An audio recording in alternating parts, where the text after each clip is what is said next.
Hello दोस्तों, कैसे हैं आप लोग। दोस्तों, आप सभी को मेरी तरफ से दिवाली की शुभकामनाएं। ये दिवाली आपके लिए प्रॉस्पेरिटी और हैप्पीनेस लेके आए। दोस्तों, मैं आज ये वीडियो रिकॉर्ड कर रहा हूँ सैटरडे को 11th ऑफ नवंबर, और कल दिवाली है और कल है दिवाली की मुहूर्त ट्रेडिंग, जो कि अराउंड 1 आवर के आसपास चलती है। मैं अपने एनालिसिस कर रहा था कि मैं कल क्या प्लान करूं, कैसे ट्रेड करूं, क्योंकि मैं एक फुल टाइम ट्रेडर हूं, तो जब भी मार्केट खुलेगी मुझे ट्रेड तो करना ही है। मैंने सोचा क्यों ना ये एनालिसिस मैं आप लोगों के साथ भी शेयर करूं। छोटी वीडियो रहेगी, मैं बताऊंगा मैंने क्या एनालिसिस किए हैं और मैं किस तरह से प्लान कर रहा हूं कल मुहूर्त ट्रेडिंग के लिए।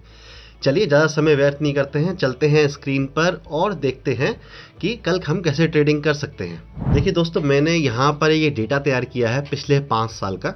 पिछले 4 साल से तो मैं भी ट्रेड कर रहा हूँ। 2018 में ट्रेड नहीं किया था, बाकी इस चारों साल ट्रेड किया है दिवाली में। और यहाँ पे आप देखेंगे तो पिछले 5 साल में क्या क्या हुआ है, सब डेटा यहाँ पे है। साथ ही साथ मैंने आप लोगों के लिए चार्ट भी डाउनलोड कर लिए हैं। पहले हम देखते हैं, सबसे पहले चलते हैं 2018 में 7 नवंबर 2018 को। और मैं निफ्टी के एनालिसिस ही करूंगा दोस्तों। आप लोगों को पता है कि मैं निफ्टी ही ट्रेड करता हूं। आई एम सॉरी, जो लोग बैंक निफ्टी ट्रेड करते हैं, मैं उनके लिए बैंक निफ्टी के एनालिसिस नहीं कर रहा हूं। यहाँ पर सिर्फ निफ्टी के एनालिसिस कर रहा हूं। मोर एंड लेस मान सकते हैं कि जैसा निफ्टी परफॉर्म करता है, बैंक निफ्टी भी ऑलमोस्ट सेम ही परफॉर्म करता है। हम निफ्टी के एनालिसिस करेंगे। सबसे पहले देखेंगे हम चार्ट 7 नवंबर 2018 का। ओके, तो ये हमारे पास चार्ट है 7 नवंबर 2018 का। ये मुहूर्त ट्रेडिंग थी। तो यहाँ पे आप देखेंगे तो गैप अप हुआ, एक बड़ा गैप अप हुआ। बड़े गैप अप के बाद फर्स्ट रेड कैंडल बनी और उसके बाद मार्केट साइडवेज हो गया। 1 घंटे का बाजार होता है तो बहुत ज़्यादा कुछ होने को होता नहीं है। सुबह सुबह जो हो गया उसके बाद बाजार में कुछ नहीं हुआ, बाजार साइडवेज रहा। अब देखते हैं कि 2019 में क्या हुआ। 27 अक्टूबर 2019 में, ये 27 अक्टूबर 2019 का चार्ट है। तो यहाँ पे देखेंगे तो एक गैप अप ओपनिंग हुई, उसके बाद फर्स्ट रेड कैंडल बनी बड़ी, और उसके बाद धीरे धीरे मार्केट नीचे ही चला गया। इस रेड कैंडल को कभी क्रॉस नहीं किया। नेक्स्ट चार्ट देखते हैं हम। नेक्स्ट दिवाली थी हमारी 2020 में, 14 नवंबर 2020। सेम चीज, बड़ा gap up, first red candle और full day bearish. Gap up, red candle, full bearish. 2021 में क्या हुआ वो देख लेते हैं हम। Same thing, again gap up opening, और उसके बाद एक डॉजी टाइप कैंडल बनी, और उसके बाद उसके ऊपर गया नहीं और मार्केट बेयरिश ही हो गई, नीचे आ गई। क्योंकि बेयरिश क्यों कह रहा हूँ मैं, क्योंकि आप देखेंगे तो ये डे का लो भी ब्रेक कर दिया था जाते जाते। लास्ट ईयर क्या हुआ था, लास्ट ईयर था हमारा 24 अक्टूबर को दिवाली थी हमारी। तो 24 अक्टूबर को क्या हुआ था, गैप अप ओपनिंग, बट इस बार जो पहली कैंडल थी वो रेड नहीं बनी, पहली कैंडल बनी ग्रीन, और उसके बाद पूरा दिन बेयरिश ही रहा, नीचे की तरफ रहा। हम पिछले 5 साल का चार्ट एक तरह से देख चुके हैं यहाँ पे। और 5 साल के चार्ट में हमें क्या चीज़ें देखने को मिली है वो मैंने इस एक्सेल शीट पे नोट कर रखी है। आप यहाँ पे देखेंगे तो देखिए, एक चीज़ तो सब जगह कॉमन है, गैप अप ओपनिंग। यहाँ पे 5 साल लगातार गैप अप हुए हैं, और मुझे लगता है कि कल भी गैप अप ही होने वाला है। बिकॉज यूएस की मार्केट देखेंगे तो यूएस की मार्केट अच्छी पॉजिटिव में क्लोज हुई है फ्राइडे को, कल के सेशन में। तो उसका इफेक्ट आ सकता है, गैप अप हो सकता है। और एक और रीज़न है गैप अप होने का, वो मैं आगे जाके डिस्कस करूँगा।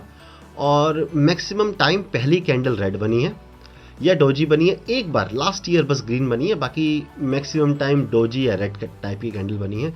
तो ये कह सकते हैं कि हम 60-40 या 70-30 का रेशो है।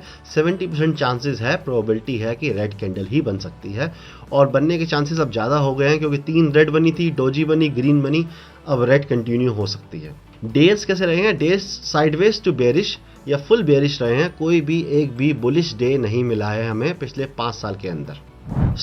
क्या इस साल ये ट्रेंड कंटिन्यू होगा या फिर इस बार कुछ रिवर्स होने वाला है, इस बार डे बुलिश रहने वाला है?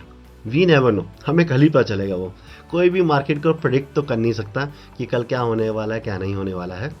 दोस्तों, इस डेटा से हमें क्या समझ में आता है, इस डेटा से समझ में आता है कि गैप अप होते हैं।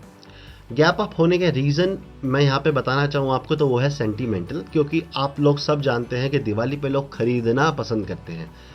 लोग चाहते हैं कि वो बाइंग करें, तो मार्केट खुलने से पहले ही प्री मार्केट में ही बाइंग के बड़े बड़े ऑर्डर्स लग जाते हैं, जिसकी वजह से मार्केट गैप अप खुलती है बिकॉज ऑफ द सेंटीमेंट।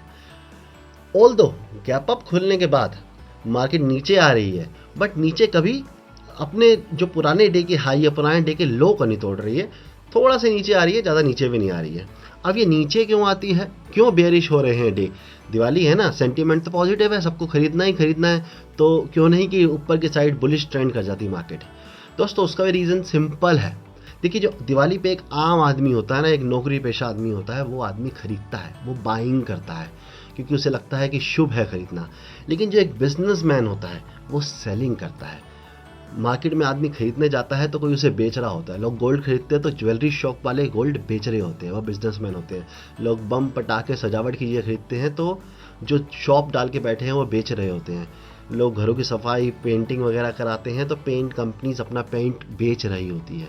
सो एक रिटेलर ही खरीदता है, जो एक बिजनेसमैन होता है वो बेचता है दिवाली वाले दिन, क्योंकि जो सेलर्स होते हैं उनको बायर्स चाहिए होते हैं खूब सारे। अगर मैंने खूब सारा माल खरीद रखा है, मार्केट में बड़े बड़े लोग हैं, उन्होंने बहुत सारे स्टॉक्स या निफ्टी को बहुत हैवी क्वांटिटी में खरीद रखा है, अब उन्हें बेचना है। अब बेचने के लिए उनको चाहिए कि ऐसे दिन यहाँ पे खूब सारे बायर्स हों ताकि वो माल बेच सके। अगर मार्केट में बायर्स नहीं है और वो माल बेचने जाएंगे तो प्राइस गिर जाएगा, उनको वो प्रॉफिट नहीं मिलेगा। लेकिन अगर खूब सारे बायर्स लाइन में खड़े हुए हैं और उन्हें अपना माल बेचना है तो वो अपने मुंह मांगे दामों पे माल बेचेंगे और खरीदने के लिए बहुत सारे लोग खड़े होंगे। दिवाली पे यही होता है कि बहुत सारे लोग इन्वेस्टिंग करते हैं, शुभ मानते हैं, चाहे एक स्टॉक खरीदे, 2 स्टॉक खरीदे, 10 स्टॉक खरीदे, गोल्ड खरीदे, कुछ भी खरीदे, इन्वेस्ट करते हैं। मैं भी इन्वेस्ट करूंगा दोस्तों टी में, मतलब स्टॉक्स में बाय नहीं कर रहा हूँ, मैं बॉन्ड्स बाय कर रहा हूँ, लिक्विड ETF बाय कर रहा हूँ, बॉन्ड्स के ETFs। मैं बस अपना पैसा इन्वेस्ट करने जा रहा हूँ। दिवाली वाले दिन है, शुभ है, मैं चाह रहा हूँ कि मैं कोई बात नहीं शेयर्स में नहीं तो बॉन्ड्स में इन्वेस्ट कर देता हूँ। शेयर्स में मेरी ऑलरेडी इन्वेस्टिंग है, ऑलरेडी चल रही है वो, तो बॉन्ड में इन्वेस्ट कर रहा हूँ। मैं आप लोगों को एडवाइस करूँगा कि इन्वेस्ट जरूर करें, म्यूचुअल फंड में इन्वेस्ट करें, ETF में इन्वेस्ट करें। अगर आपको ETF नहीं पता क्या होता है तो आप मेरी ये वाली वीडियो जाके देखिए, यहाँ मैंने एक्सप्लेन किया है कि ETF क्या होता है। एंड दोस्तों जहाँ तक बात है ट्रेडिंग की, देखिए छोटा 1 घंटे की ट्रेड है, ऑप्शंस बायर के लिए बहुत खतरनाक हो सकती है क्योंकि 1 घंटे में ही पूरे दिन का ठीटा डिके होना है।